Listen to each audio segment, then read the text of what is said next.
Hi అండి, నేను మీ దివ్య. శివరాత్రి సందర్భంగా మేము పాతాళ భోగేశ్వర స్వామి టెంపుల్కి వెళ్ళామండి.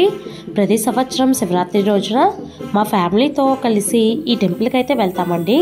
కైకలూరు మండలం కల్దింటికి దగ్గరలో ఉన్న ఈ టెంపుల్ ఉందండి. ఈ టెంపుల్ చుట్టుపక్కల పచ్చటి పొలాలు, చెరువులు ఉంటాయండి.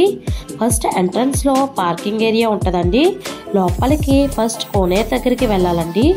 ఈ కోనేరుకి ఒక ప్రత్యేకత ఉందండి. నీటిలో నీళ్లను కదుక్కుంటా హరహర అని అనుకుంటే నీటిలో నుంచి బుడగలు వస్తాయండి. కోనేరు దగ్గర నుంచి బయటికి వెళ్ళేటప్పుడు టెంపుల్కి కావాల్సిన వస్తువులన్నీ ఉంటాయండి. అరటిపళ్ళు, కొబ్బరికాయలు అన్నీ దారిలోనే ఉంటాయి. అవన్నీ తీసుకుని ఇంట్లోకి వెళ్ళేటప్పుడు ఫ్రీ దర్శనం, 50 రూపీస్ టికెట్, విఐపి దర్శనం, ఇలాగా మీకు ఏది అనుకూలంగా ఉంటే అలా దర్శనం చేసుకోవచ్చండి. కొబ్బరికాయ లైన్లో వెళ్ళేటప్పుడే కొట్టేసుకోవచ్చండి. బయటికి వచ్చాక అక్కడే లైన్లో ప్రసాదాలు అనేవి ఇస్తారండి. లడ్డు, పులిహార అవి తీసుకుని బయటకు వచ్చేసాక నేనైతే హ్యాండ్కి ఈ గోరింతాకు అచ్చు అయితే వేయించుకున్నానండి. గోరింతాకు అచ్చు వేయించుకున్నందుకు నాకైతే 20 రూపీస్ అయినాయండి. మార్నింగ్ టైం వెళ్ళిన వాళ్ళకి ఫిన్లు, టీలు ఇస్తారండి.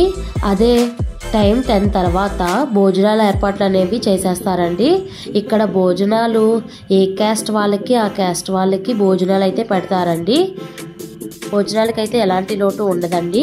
భోజనం చేసేసి బయటకు వచ్చేసిన తర్వాత పిల్లలకి ఆడుకోవడానికి బొమ్మలు, అలాగే లేడీస్ షాపింగ్ అయితే చాలా ఉంటుందండి. స్టిక్కర్స్, బ్యాంగిల్స్, ఇలా టెడ్డీ బేర్ బొమ్మలు, హ్యాండ్ బ్యాగ్స్ ఇలా చాలా ఉంటాయండి.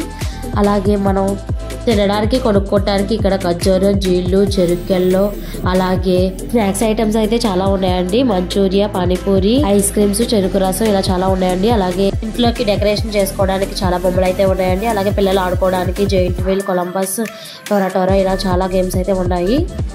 మీరు కూడా భోగేశ్వరం వెళ్ళి ఉంటే కామెంట్ చేయండి. ఎవరైనా వెళ్ళని వాళ్ళు ఉంటే నెక్స్ట్ ఇయర్ శివరాత్రి రోజున తప్పకుండా వెళ్ళండి. Thank you for watching.